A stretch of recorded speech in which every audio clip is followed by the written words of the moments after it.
Pagi hari yang indah dihiasi cahaya matahari keemasan. Udara cerah dan segar di Moldena hari itu membangkitkan semangat dan keceriaan. Di sebuah bangunan gazebo klasik di tengah sebuah taman yang sangat luas dan indah, dua orang pria dan seorang wanita nampak sedang menikmati makan pagi. Gazebo dan taman ini adalah bagian dari sisi belakang Fern Hill, kediaman keluarga Baylor. Bunga-bunga musim semi mekar dengan indah memancarkan harumnya. Burung-burung berkicau di pepohonan besar di sekelilingnya. Ini adalah salah satu tempat kesukaan Arthur Baylor untuk meluangkan waktu dengan keluarganya.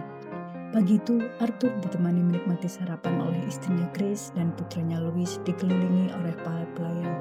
Berbicara saat tengah menikmati makanannya. Louis, minggu depan ulang tahunmu bukan? Apa kau tidak ingin ada perayaan dengan pesta atau sesuatu? Aku belum terpikir, jawab Louis. Ibu ingin mengadakan pesta di rumah ini untukmu. Selama ini selalu Emma dan Dave yang berpesta di sini.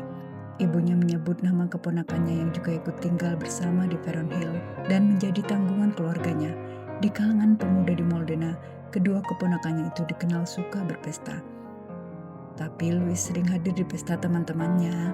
Itu juga cukup untuk bersosialisasi, sela Arthur. Tapi bukan bersosialisasi saja, aku ingin sesekali dia yang menjadi tuan rumahnya.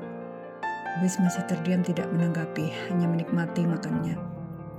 Lebih bagus lagi kalau sambil mengumumkan pertunanganmu dengan seseorang, ibunya menggoda sambil tertawa. Spontan Arthur dan Louis hampir tersedak dengan makanannya dalam waktu bersamaan karena terkejut dengan ucapan Grace. Siapa yang akan bertunangan dengan Louis? Arthur bertanya dengan mata terbelalak. Grace hanya tersenyum-senyum. Ibu jangan bercanda, sahut Louis. Ibu sangat berharap kau segera melamar Laura, Grace berkata santai sambil meneguk segelas air. Ada apa ini? Apa aku terlalu sibuk sampai melewatkan kisah percintaan putraku satu-satunya dan sekarang kita membicarakan pertunangan? Arthur berkata dengan nada tegang sambil meletakkan alat makannya. Selera makannya hilang. Ayah, kenapa harus menanggapi serius begitu? Tidak ada yang akan bertunangan. Ibu asal bicara. Louis menanggapi sambil tertawa santai. Asal bicara katamu? Tidak, Louis. Itu memang harapan ibu, sahut ibunya. Kenapa ibu berharap begitu? Aku jelas tidak ada hubungan dengan Laura. Tidak ada hubungan? Louis hanya mengangguk, lalu mengangkat bahu sambil mengangkat alisnya dan lanjut menyantap makanannya. Dia selalu setia menemanimu kemanapun. Kau juga selalu membiarkan dia bersikap semesra itu padamu. Ibu pernah melihat dia menciummu di depan banyak orang. Apa itu artinya? Saat itu juga Arthur Baylor merasa dia terlalu sibuk dengan dirinya sendiri dan kurang memperhatikan keluarganya, sehingga dia tidak pernah tahu apa yang dibicarakan istrinya. Dia hanya diam mendengarkan. Itu hanya karena dia, Louis bingung melanjutkan. Ya, dia memang seperti itu, Bu. Bukan berarti dia mencintai atau sebaliknya. Yang jelas aku tidak ada hubungan serius dengannya. Bukan seperti itu yang ada dalam pikiran Laura. Sally Bennett pernah menanyakan padaku bagaimana kelanjutan hubungan kalian. Laura pernah menyampaikan pada ibunya bahwa kalian mungkin akan segera bertunangan. Semua ibu-ibu di klub juga mendengarnya. Pasti kau memberi harapan padanya, jawab Chris panjang lebar. Louis meletakkan siku tangan kirinya di meja lalu mengusap dahinya sambil menghela nafas panjang. Louis, Laura bahkan selalu setia menemanimu saat kau berganti-ganti teman kencan. Di antara semua wanita-wanita itu, dia yang keluarganya paling ibu kenal dan paling pantas mendampingimu, lanjut Grace dalam omelannya. Kalau ibu ingin mengadakan pesta di rumah ini, silakan, aku mengikuti saja. Tapi untuk menyatakan pertunangan dengan Laura, itu anggap saja mimpi. Louis menghabiskan minumannya lalu berdiri. Kau mau kemana? Ibunya setengah berteriak. Aku sudah tidak selera makan. Louis segera meninggalkan meja makan di gazebo itu. Melihat Louis pergi dan ayahnya tidak bereaksi sama sekali, Grace menjadi geram. Arthur, kenapa kau diam saja? Aku bahkan tidak mengerti apa yang sedang kalian bicarakan. Kau memang tidak pernah peduli. Aku paham, intinya kau ingin menjodohkan anak kita. Sudahlah, jangan begitu. Anak muda sekarang tidak mudah diatur seperti itu, apalagi yang seperti Louis. Arthur berusaha menenangkan Grace. Aku tidak menjodohkan, memang mereka sudah sedekat itu, dan sewajarnya kalau hubungannya menjadi resmi. Keluarga Howard dan Rooney sudah akan menikahkan anaknya, aku juga ingin begitu. Ini tentang keinginanmu atau Louis. Grace terdiam. Arthur melanjutkan. Bukankah tadi Louis dengan jelas mengatakan dia tidak ada hubungan dengan Laura? Yang terlihat di mata orang-orang tidak seperti itu. Kau lebih percaya pada Louis atau pada orang-orang? Grace terdiam lagi. Arthur memang seorang pria yang cerdas dan berwibawa. Sulit untuk membantahnya. Bisa saja Laura mengartikan sikap Louis dengan berbeda. Louis menanggapi sikap agresifnya dengan enteng, sementara dianggap itu sebagai harapan. Lanjut Arthur. Grace memikirkan perkataan Arthur lalu menanggapi. Laura adalah teman Louis sejak kecil. Aku rasa dia memang mencintai Louis. Mungkin saja, tapi bagaimana dengan Louis? Kalau memang dia tidak membalas perasaannya, seharusnya dia jangan memberi harapan. Grace menggerutu. Kalau begitu katakan padanya agar tidak begitu, jawab Arthur. Setelah Louis mengatakan terserah ibunya bila ingin mengadakan pesta di rumahnya, Grace pun segera mengambil inisiatif untuk segera mempersiapkan pesta dansa di Veron Hill saat hari ulang tahunnya. Dia segera mengumpulkan kepala pelayan di rumah itu dan membahas rencananya. Emma dan Dave pun antusias mendengar ada rencana pesta dansa di rumahnya. Mereka sudah bersiap mengundang teman-temannya. Semua menyambut dengan bersemangat, kecuali Louis yang malah tidak tahu apa-apa tentang rencana tersebut. Setelah sarapan bersama yang cukup merusak suasana hati Louis di pagi hari itu, dia pun memutuskan untuk pergi berkuda sendirian tanpa dikawal siapapun. Dia menyusuri jalan-jalan Moldena yang jarang dilaluinya, menuju tempat yang dia juga tidak tahu ke arah mana. Pagi itu Louis hanya ingin menyatu dengan alam dan kehidupan di Moldena yang jarang dia lihat selama ini. Edward duduk termenung di sofa di kamarnya, memikirkan yang telah terjadi saat pertemuan terakhirnya dengan Helen. Dia mengerti ini semua harus terjadi sebagai konsekuensi atas hubungannya dengan Mary. Tapi tetap berat bagi Edward untuk melepaskan apa yang pernah dimilikinya dengan sangat berarti dalam hidupnya. Edward tahu bahwa kemungkinan dia bisa kembali dengan Helen adalah bila pertunangannya dengan Mary bisa diakhiri. Tapi bagaimana caranya? Hubungan itu bukan hanya antara dirinya, tapi juga keluarganya dan mempertaruhkan nama baik keluarga. Lagi pula, apakah yang bisa membuat Mary mengakhiri hubungan itu begitu saja?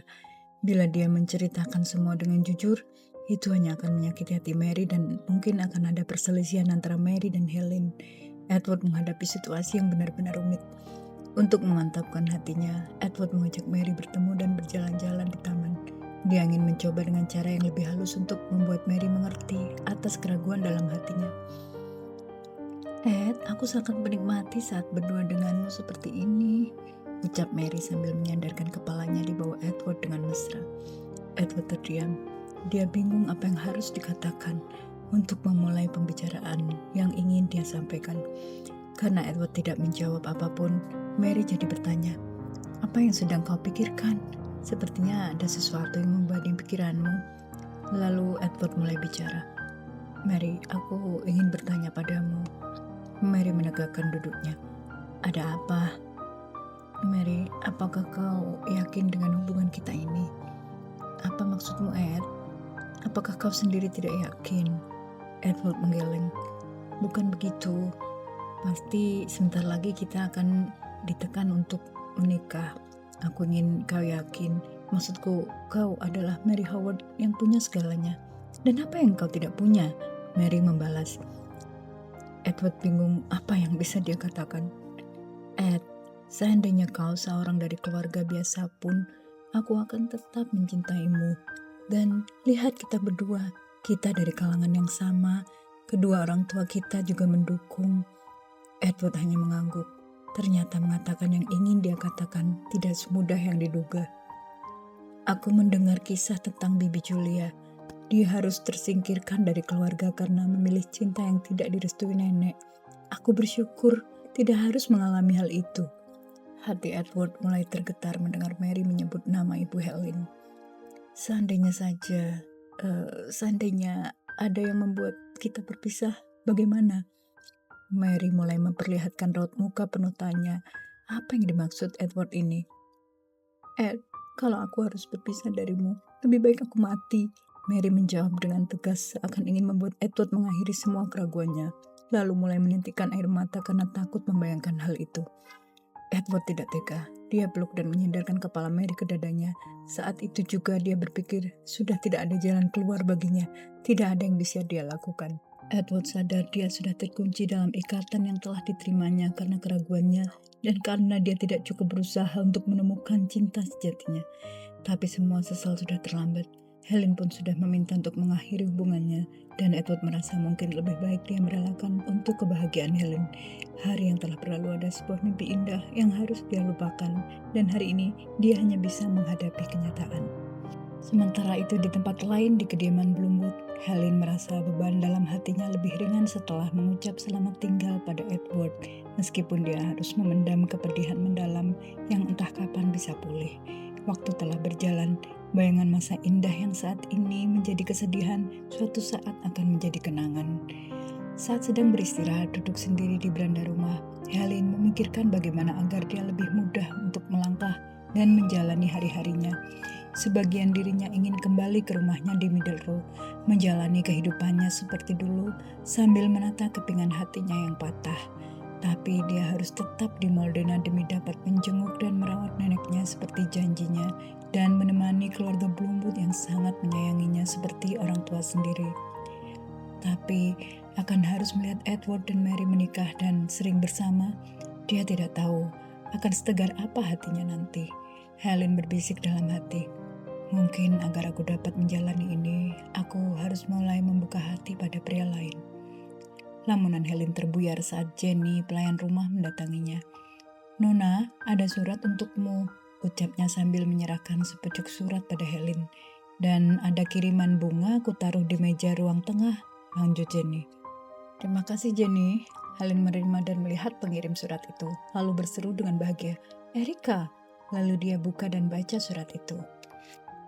Dear Helen, kau sudah lama tidak mengirim surat pada kami. Bagaimana kabarmu?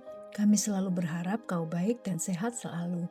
Kami sangat bahagia mendengar kau selalu disambut dengan baik oleh keluarga Howard. Semoga mereka juga selalu menyayangimu seperti kami. Helen, apakah kau tidak ingin berkunjung ke Middle Row suatu saat? Ingat, ini rumahmu juga. Tapi jangan khawatir, kami selalu merawat dan menjaga rumah ini dengan baik. Lewat surat ini, aku ingin memberitahumu sesuatu. Kau ingat dokter muda yang pernah merawat Tuan Skylar bersamamu kan? Dr. Andrew Scott, yang bergabung dengan rumah sakit saat kau baru sebulan di sana. Dr. Scott telah kehilangan istrinya yang sakit parah sekitar 5 bulan yang lalu.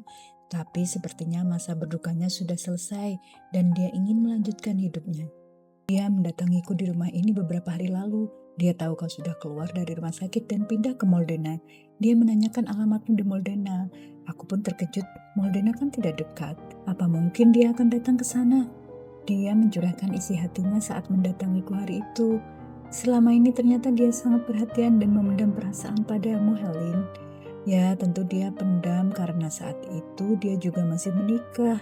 Dia mungkin ingin mendatangimu untuk mengungkapkan hal ini dan memintamu untuk menggantikan istrinya. Aku tidak bisa membayangkan betapa romantisnya saat itu. Tapi aku belum berani memberikan alamatmu padanya. Aku minta izinmu dulu. Waktu itu aku bilang, mungkin kau akan datang ke sini untuk berkunjung. Dia sangat bersemangat dan minta pastikan dia diberitahu kalau kau datang. Helen, aku tidak bermaksud mengatur. Tapi seandainya kau bersedia menerimanya, pasti kau akan bahagia. Dia seorang pria yang sangat baik, pintar, dan tampan. Banyak wanita yang mengidamkannya. Dan tentu aku dan ibu juga akan sangat bahagia karena dia tinggal di Middle Row, yang berarti kita bisa bersama lagi. Yang terpenting bagi kami, kau bahagia selalu. Kuharap kau segera membalas suratku. Regards, Erika. Erika. Dia pikir masalah perjodohan sudah membalik telapak tangan. Helen berbicara sendiri sambil melipat suratnya. Namun kemudian dia berpikir, mengapa surat itu datang tepat saat dia memikirkan Middle Row dan ingin mencoba membuka hati pada pria lain? Apakah ini sebuah kebetulan atau pertanda? Tapi Dr. Andrew Scott, dia tidak pernah ada pikiran apapun sebelumnya. Memang dia tipe pria yang sangat ideal, akan mudah untuk menerima orang sepertinya. Apakah ini pertanda sesuatu? Haruskah dia pulang ke Middle Row karena pertanda ini? Hati dan pikirannya mulai bergejolak. Lalu Helen melangkah ke dalam rumah hendak kembali ke kamarnya. Saat akan masuk kamar, perhatiannya tertuju pada meja di ruang tengah. Ada karangan bunga mawar segar sangat indah dengan kertas terselip di antara bunga itu, seperti undangan. Ini yang dikatakan Jenny tadi. pikir Helen sambil membuka kertas yang terlipat itu. Pesta dansa di Veron Hill, 20 Februari malam, dan ada tambahan tulisan tangan di bawahnya. Helen, datanglah dan jangan melarikan diri. Louis. Terdengar suara dari ruang depan. Helen, kau mendapat kiriman bunga. Suara Rose memastikan Helen sudah menerimanya. Lalu Helen berjalan ke ruang depan membawa sepucuk kertas itu, bergabung dengan Rose yang sedang merajut dan Ishak yang sedang membaca. Ini undangan, Bi, sambil menunjukkan kartu itu pada Rose. Iya, maaf, aku tadi membukanya untuk memastikan bunga itu dikirim buat siapa, jawab Rose. Di mana itu Veron Hill? Tanya Helen. Mendengar Helen, Ishak mengangkat kepalanya dari buku yang dibacanya dan tersenyum. Kau tidak tahu Veron Hill. Sepertinya kau harus lebih banyak jalan-jalan keliling Moldena. Rose pun tersenyum. Itu kediaman keluarga Baylor. Sebuah bangunan seperti kastil istana kuno, tapi sangat terawat, dikelilingi taman yang sangat indah. Mungkin bangunan terindah di Moldena, jelas Rose sambil merajut. Lalu Ishak menambahkan, kau bisa bilang kusir kereta untuk ke Veron Hill, pasti semua tahu. Helen tidak terlalu antusias mendengar semua penjelasan itu. Entahlah, mungkin aku tidak datang. Mendengar itu Rose langsung berhenti merajut dan meletakkan peralatan yang dipegang ke pangkuannya. Kenapa Helen? Pasti tidak semua mendapat undangan bersama karangan bunga yang sangat indah seperti itu. Itu berarti kehadiranmu sangat diharapkan. Aku tidak ada teman untuk berdansa, Helen beralasan. Kalau kamu mau ditemani pria tua ini menjadi pasangan dansamu, silakan, ujar Rose sambil mengarahkan pandangannya ke Ishak dan tertawa. Kau ingin membuat punggungku terkilir di lantai dansa, jawab Ishak dan semua pun tertawa. Setelah pembicaraan dengan Rose dan Ishak, Helen ke kamarnya.